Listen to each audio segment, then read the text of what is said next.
Kita teruskan materi kita untuk pembahasan tentang amplitude modulation. Di sini di Elena kita masih menggunakan PowerPoint yang kemarin saya upload. Nanti silakan di-download ulang ini ya, karena saya tambahkan beberapa poin di sini. Nah, di sini saya teruskan kemarin pembahasan tentang materi amplitude modulation untuk bagian transmitternya. Nah, ini kalau kalau kita lihat untuk transmitter AM itu nanti terdiri dari beberapa blok. Ini yang umum digunakan nih ya. Jadi ada audio input, kemudian diperkuat sampai level tertentu, kemudian ini diperkuat sampai mencapai batas untuk modulasi. Jadi kita nanti kan bisa mengatur volumenya itu sehingga nanti akan didapat sinyal pemodulasi sesuai dengan yang kita inginkan. Apakah itu modulasinya 100% ataukah 90 ya. Ya biasanya tidak akan mencapai 100%, tapi sedikit di bawah 100%.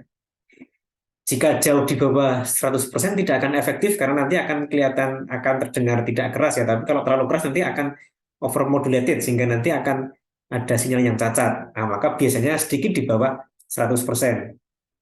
Kemudian untuk sinyal kariernya itu biasanya dibangkitkan dengan kristal osilator, kemudian masuk buffer, kemudian diperkuat, masuk driver. Nah, ini terus dimodulasi dengan modulator amplifier menggunakan penguat kelas C. Ya, supaya nanti didapat efisiensi yang cukup tinggi. Kemudian nanti masuk matching ini ya untuk mematching antara impedans di sini dengan impedans di antena, kemudian nanti dikeluarkan ke antena. Nah, di sini untuk isyarat AM komersial itu nanti akan menggunakan frekuensi 550 sampai 1600 ya. Ini isyarat AM. Biasanya kadang-kadang disebut dengan MW ya atau medium wave. Nah, kalau yang AM internasional itu biasanya menggunakan di bagian HF. Dengan di sana ada beberapa band. Ya, ini biasanya yang SW itu ya, ada SW1, SW2, SW3 gitu kan. Nah, ini kan sekitar 1600 sampai 15 MHz. Nah, ini AM internasional. Nah, semua AM broadcast itu nanti menggunakan mode DSB-FC. Nah, kenapa menggunakan DSB-FC? Ya, ini memang biasanya nanti akan membutuhkan power yang sangat besar ya, karena nanti power carrier itu akan mendominasi. Sementara power isyarat yang memodulasi atau nanti yang pembawa isyaratnya itu nanti hanya maksimal tuh hanya separuhnya. Separuhnya itu sebenarnya terdiri dari sisi yang lower sideband sama upper sideband itu seperempat seperempat ya. Nah, sehingga di sini banyak power itu untuk kariernya. Karena memang untuk dapat dituning itu harus ada karier ya. Nah, kemudian baseband yang digunakan tuh biasanya 5 kHz. Nah, ini kalau untuk line telepon itu sudah cukup bagus, atau untuk vokal itu sudah cukup bagus. Nah, sehingga radio AM itu nanti kalau untuk musik masih kurang bagus, karena memang baseband ringnya itu hanya 5 kHz. Nah, kemudian setiap sinyal nanti akan dibatasi dengan space 100 kHz. Ya. Karena kan 5 kHz berarti nanti akan ada 5 kHz ke kiri untuk LSB, ke kanan untuk USB-nya. Nanti diberi interval 10 kHz ya antar carrier. Nah, powernya itu cukup besar tadi itu ya. Jadi karena memang di sini ada carriernya, nah itu powernya harus besar karena carrier yang besar kemudian membawa informasi. Informasinya sinyal yang membawa informasi itu jauh lebih kecil. Nah, sehingga powernya nanti bisa mencapai 1 kW, bahkan ada yang mencapai 100 kW gitu ya. Nah, itu kalau kita lihat di radio-radio SW internasional itu kan bisa mencapai ratusan kilowatt itu powernya, agar nanti bisa mencapai ke negara lain. Nah, itu untuk transmitternya. Dan kita juga sudah melihat kemarin ya, gelombang yang output yang termodulasi. Nah, itu kira-kira seperti ini. Jadi ini sinyal yang memodulasi, ini sinyal yang termodulasi. Ini contohnya modulasi 100%. Nah, di bagian penerimanya, nanti isyarat seperti ini akan dikembalikan seperti semula, sebagaimana sinyal yang memodulasi seperti ini. Nah, bagaimana caranya? Ya, nanti ada rangkaian yang digunakan untuk mempunyai fungsi kebalikan dari modulasi, yaitu demodulasi. Nah, demodulasinya nanti yang paling sederhana itu menggunakan dioda envelope detector. Ini yang paling sederhana. Caranya bagaimana? Nah, ini kalau kalau kita lihat ini kan sebenarnya gelombang gelombang AC ini ya. AC. Nah, ini AC kalau kita searahkan ya nanti akan didapat envelope-nya. Nah, sehingga rangkaian yang paling sederhana untuk memodulasi yaitu adalah menggunakan dioda envelope detector. Nah, seperti ini. Ini cuma dioda, kemudian dipasang filter, ini ada bebannya. Nah, ini kalau tadi gelombangnya seperti ini, nah sekarang kalau ini disearahkan ya jadi kira-kira seperti ini ya. Nah, ini. Nah, ini ada sedikit ripple. Ripple ini tergantung dari C dan R-nya. Nah, itu jadi rangkaian modulator itu sebenarnya cukup cukup simpel ya, cuman seperti ini aja bisa menggunakan dioda envelope detector. Tentunya itu nanti akan lebih disempurnakan ya, sehingga nanti di sini ya ripple-nya ini tidak akan mengganggu nanti ripple-nya. Nah, itu rangkaian demodulasi yang paling sederhana itu menggunakan dioda envelope detector. Nah, sekarang kita teruskan untuk membahas spektrum frekuensi yang terjadi pada amplitudo AM. Nah, pada soal yang tadi, yang sudah kita bahas tadi, ini kan sempat kita bahas adanya carrier 1 MHz kemudian dimodulasi oleh sinyal yang memodulasi, dalam hal ini musik, 20 sampai 10 kHz. Nah, kalau kita gambarkan ini ya, basebandnya seperti ini ya. Ini 20 sampai 10 kHz. Ini sinyal yang memodulasi. Ini merupakan fungsi cosinus ya, fungsi cosinus sederhana sini. Nah, kalau ini sinyal ini nanti memodulasi suatu carrier 1 MHz, tadi juga sudah kita bahas, nanti akan menghasilkan spektrum yang nanti ada LSB dan ada USB. LSB itu frekuensinya 990 sampai di sini 1 MHz kurang 20 Hz. Kemudian yang USB 1 MHz ditambah 20 Hz sampai 1,0110 MHz ini. Nah, seperti ini. Ini isyarat kariernya, ini kariernya, ini yang LSB-nya, ini yang USB-nya.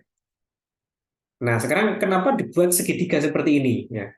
Jadi kenapa kok dibuat segitiga seperti ini? Karena ini menggambarkan sinyalnya.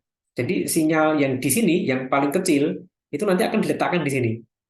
Nah, ini LSB-nya, ini USB-nya. Sinyal yang paling besar, frekuensinya, ini 10 kHz akan diletakkan di sini. Bagian LSB-nya itu 990 kHz, bagian USB-nya 1010 kHz. Sinyal yang di tengah-tengah ini akan diletakkan di sini sesuai dengan posisinya. Contoh, ada sinyal 3 kHz ya. Jadi ini FM itu 3 kHz. Kalau kita masuk ke rumus ini, bagian LSB berarti ini kan FC min 3 kHz. Berarti 1 MHz dikurangi 3 kHz. Nah, berarti masuk di sini. Ya, ini 997 kHz.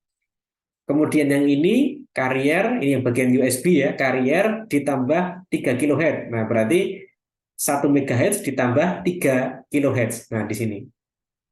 Nah, jadi ini posisinya sejauh 3 kHz dari bawah, ini 3 kHz dari sini posisinya. Ini juga 3 kHz dari ini. Nah, contoh lain, misalnya ada frekuensi 8 kHz. Nah, 8 kHz. Nah, berarti ini masuk ke LSB, ini carrier dikurangi 8 kHz. Berarti dari sini turun 8 kHz. Nah, menjadi ini 992 kHz. Kemudian yang USB-nya berarti dari ini ya 1 MHz naik 8 kHz. Berarti 1008 kHz. Nah, jadi di sini kenapa kok ini segitiganya itu seperti ini? Ya, sama seperti ini ya berarti karena ini ya yang baseband dengan yang USB ini kan sama segitiganya. Nah, berarti posisi relatif untuk frekuensi baseband dan USB ini sama. Ini semakin tinggi frekuensi, nah ini semakin tinggi posisinya. Kalau yang LSB ini kebalikannya. Ini semakin tinggi frekuensi, ini semakin rendah frekuensi yang output di LSB-nya. Nah, itu makanya di sini segitiganya dibalik ya. Nah, ini jadi kenapa kok digambarkan bentuk segitiga? Karena nanti ini menggambarkan posisi relatif suatu frekuensi terhadap acuan, di sini 0. Kalau ini menggambarkan posisi relatif frekuensi terhadap acuan, yaitu di sini frekuensi kariernya. Nah, itu. Nah, kemudian berawal dari ini, nah nanti dapat dikembangkan teknik untuk mengirimkan beberapa baseband. Jadi kan cuma satu baseband ya. Dan ini kan juga nanti ini menggunakan DSB-FC. Nah, nanti suatu saat nanti kalau ini baseband ini nanti kalau kita kita modulasi menggunakan SSB berarti hanya satu band aja itu bisa. Seperti sudah kita bahas kemarin ya. Nah, sehingga ini nanti dapat dimodulasi jadi ini aja, satu ini aja. Dan nanti ada baseband lain, nanti dapat dimodulasi ke frekuensi yang lain. Nah, dengan demikian kita bisa mendapatkan suatu teknik yang disebut dengan Frequency Division Multiplexing atau FDM. FDM ini apa? Ya, secara definisi ya, itu nanti merupakan proses mengkombinasi beberapa channel dengan menggeser ya, menggeser frekuensi ini. Menggesernya dengan cara apa? Dengan cara modulasi. Nah, sehingga kalau ini digeser, ditata itu nanti akan dapat dikirimkan bersama-sama menggunakan suatu jalur yang tersedia. Nah, nanti FDM itu nanti menggunakan teknik SSB-SC, Single Sideband Subreceive Carrier, sehingga di sini yang dikirim hanya satu satu band saja di sini. Toh satu band ini juga sudah dapat mewakili semua baseband ya, sehingga nanti ini kan dapat ini kan dapat dapat dikirimkan dan tanpa mempengaruhi dan tidak ada informasi yang hilang gitu ya. Nah, ini seakan-akan nanti ini kalau dimodulasi kan seakan-akan nanti dikonversi ke atas frekuensinya. Nah, ini contohnya ini ya. Ini baseband ini ya 4 kHz saya letakkan di sini channel satu. Nah, mungkin menggunakan carrier 12 kHz. Kemudian baseband lain ini ya sama ya, tapi menggunakan carrier 16 kHz. Baseband yang lain ya sama dengan lebar bidang 4 kHz dimodulasi menggunakan carrier 20 kHz. Nah, sekarang di sini baseband ini saya letakkan di sini. Ya, dari 12 sampai 16. Yang ini saya letakkan di sini, 16 sampai 20. Yang di sini saya letakkan pada frekuensi 20 sampai 24. Nah, berarti kita nanti mempunyai channel dari 12 hingga 24 kHz yang terdiri dari 3 informasi yang dibawa. Bisa dari 3 channel, bisa dari 3 saluran musik gitu ya. Nah, ini. Nah, sehingga di sini ini dapat kita pancarkan bersama-sama ya. Ya, seakan-akan ini kan menjadi satu baseband yang lebih lebar dengan lebar bidang berapa ini? 12 kHz. Ya. Nah, ini bisa kita anggap ini menjadi satu baseband yang baru dengan lebar bidang 12 kHz. Nah, nanti ini dapat dimasukkan dan digabung-gabung dengan baseband yang baru lagi yang sama-sama 12 kHz. Ya. Nah, ini jadi nanti modulasi akan dilakukan secara bertahap seperti ini ya. Modulasi, modulasi, modulasi, kemudian ditata di sini, kemudian nanti akan digabung, kemudian ditransmisikan bersama-sama. Nah, 4 kHz ini memang nanti yang dulu ini sangat banyak digunakan ya, karena sinyal telepon itu kan 4 kHz. Sinyal telepon itu kan nanti hanya mempunyai bandwidth 4 kHz. Sehingga 4 kHz, 4 kHz, 4 kHz dari 3 channel atau 3 line telepon digabung jadi satu menjadi 12 kHz menjadi per group ini. Nah, kemudian dari 12 kHz ini nanti dapat digabung lagi menjadi yang lain. Ini kalau saya geser ke atas ini ya. Nah, ini tadi 4, 4, 12 sehingga akan menjadi gabungan yang cukup besar seperti ini.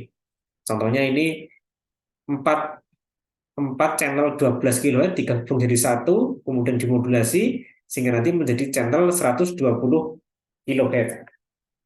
Nah, sehingga ini nanti kita bisa mentransmisikan bersama-sama. Sehingga nanti seakan-akan di sini ini kita mendapatkan suatu channel, itu isinya itu nanti adalah banyak kanal-kanal yang kecil ini. Kanal-kanal kecil ini masing-masing mempunyai lebar bidang 4 kHz.